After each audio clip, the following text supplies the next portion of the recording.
Carbon dioxide, or CO2, is one of the main greenhouse gases driving global warming and climate change. While CO2 does have some positive effects, such as promoting plant growth and supporting food security, its negative impacts are far more concerning. These include global warming, ocean acidification, and increased health risks for both humans and animals.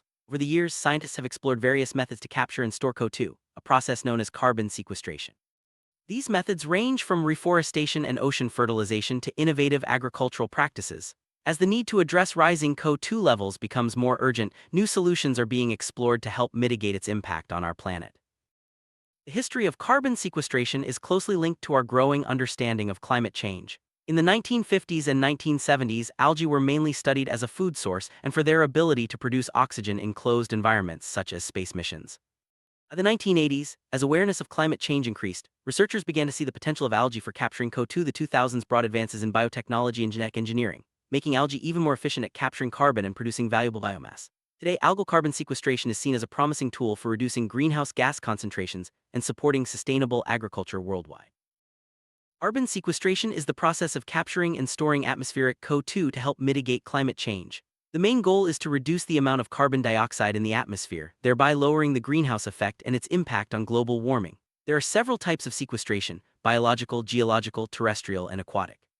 Each method plays a unique role in capturing carbon, but biological sequestration, especially using algae, has gained significant attention for its efficiency and sustainability. As the need for effective solutions grows, understanding these methods becomes crucial in our fight against climate change. Algae stand out as a powerful tool for carbon sequestration. Unlike conventional methods, algae use pollutants like CO2 and NO2 as nutrients for growth, making them highly effective at consuming carbon dioxide. In fact, it takes about 1.8 tons of CO2 to produce just 1 ton of algae. This is especially important when you consider that a coal power plant emits roughly 1 ton of CO2 for every megawatt of energy produced.